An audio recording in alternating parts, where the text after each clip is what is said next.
Hey guys, so here's something cool we picked up yesterday on an online buy and sell website. It's an old wooden RC boat, homemade kind of thing. You look inside, it's got lots of craftsmanship going on, and this one is powered by a 50cc chainsaw motor. Now we're not sure what brand that is. I was thinking red, they were Jonsereds, but I don't think I remember ever seeing a Jonsered where the recoil was aluminum like that. I thought they were always plastic like the Husqvarnas. They're kind of made in the same place. This kind of looks to me like a Poulan, but it could be an old Poulan. I'm not sure, or it could be a late model Homelite XL saw. I'm not too sure, but anyways, we'll figure that out. It doesn't really matter. I picked this up, and the guy said it ran. He said it ran great. He had just put a carb kit into it not long ago and never used it, so hopefully the carb kit's still good. It hasn't been sitting for 10 years. And he told me he was changing the rear steering servo right there. That actuates, it's not hooked up. That actuates your rudder.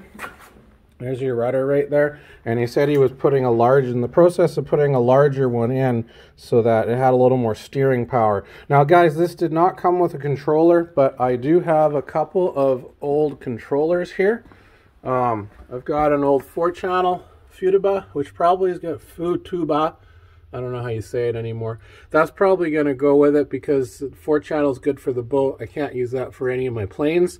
And I've got this, I think that's an 8-channel cheap Amazon controller, which probably would work as well, but that's going to go with one of my planes. That's a whole nother video. So anyway, we're going to use 2 of the channels for one for steering, one for throttle, and we're going to actually connect the stop switch, the on-off switch, to the back side of the throttle servo right here, so that when you put the controller in reverse, it actually will shut the engine off. I think that'd be good. Or we'll add a servo and put a switch, something like that, just in case of emergency. Because this thing, guys, is direct drive. There's no clutch, so when you start it, she turns. And he was saying he had replaced the prop with a larger one, never used it, things like that. It's got a neat little water pickup right here that runs up inside, and it looks like he was in the process of connecting it to the exhaust. Now, this being a chainsaw motor, it doesn't really need cooling aside from the air that passes over it. Now, it's supposed to have a shroud on top which contains the air pressure better than it running open like this, but if we might ventilate, we got this front piece for it. This came with it, guys. So that sits there like that. I think that's enough air passing over to keep that engine cold. If not, what we can do is remake this part with some vents in it and direct them at the top of the motor. Either way, I don't think that the water cooling system is going to be necessary like on an electric motor. We probably will run it into the exhaust just for the cool effect of having exhaust and some water flying out of there. Anyway, I'm going to put some gas in this, guys, and see if I can get this thing to fire for the video. And then we're probably going to put it away for a little while because I've got other projects here lined up all around me that I need to take care of. I'll be right back. Okay, so we have our on-off switch. If we leave that to the on position and we touch it to the motor, that should ground out the coil to shut it off. Here we have a little choke.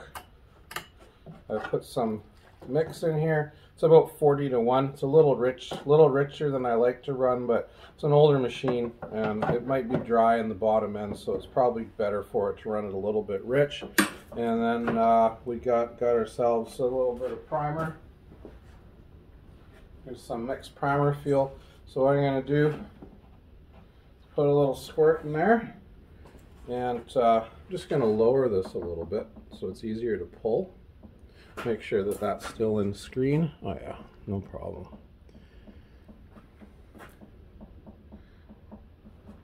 So we're going to put the choke on and give her a couple pulls. and hopefully it draws fuel from this tank into the carburetor. All right, ready?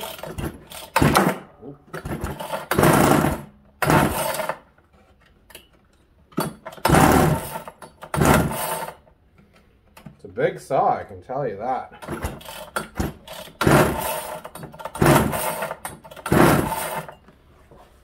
Maybe we'll do a little more primey.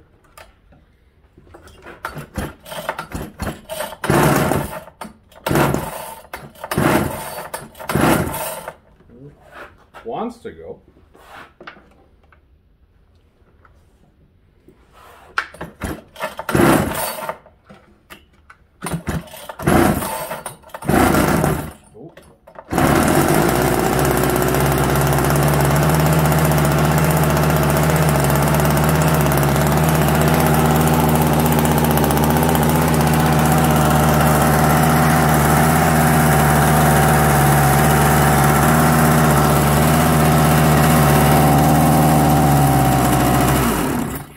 She's loud, guys. The Ducks Unlimited people definitely aren't gonna like this. Anyways, it works. We're gonna probably have to do a little tuning. It sounded like it was running a little bit lean. Mind you, that could have been the exhaust. We'll mess with that. And it's just right here on the carburetor settings. And then we'll get this this throttle switch hooked up, and we'll get a controller hooked up. I'll make another video doing that stuff. And then on a nice day, we'll take this baby out and we'll destroy the peace and tranquility of the local marshlands. Thanks for watching. Make sure you subscribe so you catch the next video, and I'll see you on the next one.